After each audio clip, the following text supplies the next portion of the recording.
mayat wis melembung. Iku mayate. Sosok mayat wanita dengan mulut tersumpal dan tangan terikat di Sungai Malang.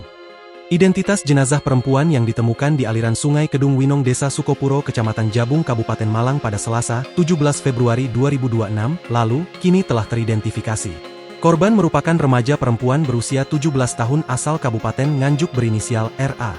Sebelumnya, saat ditemukan, kondisi jenazah dinilai tidak wajar karena terdapat sumpalan di mulut dan tangan terikat. Sehingga polisi menduga bahwa jasad tersebut adalah korban pembunuhan.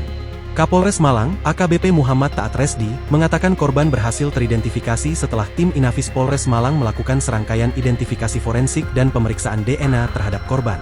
Setelah melalui pemeriksaan DNA dan pencocokan data, identitas korban akhirnya berhasil teridentifikasi bahwa ia merupakan perempuan berusia 17 tahun asal Nganjuk, ungkapnya, Minggu, 22 Februari 2026.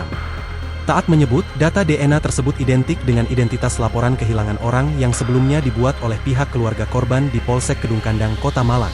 Keluarga korban sebelumnya sempat melaporkan korban hilang setelah terakhir terpantau bertemu dengan seorang temannya di wilayah Kota Malang lalu selanjutnya tidak dapat dihubungi, bebernya.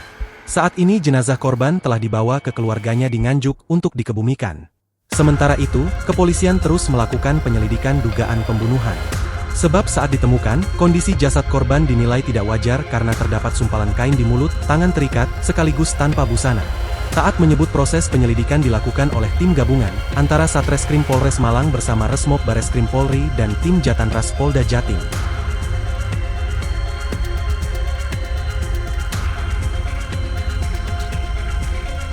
Download Tribun X sekarang, menghadirkan lokal menjadi Indonesia.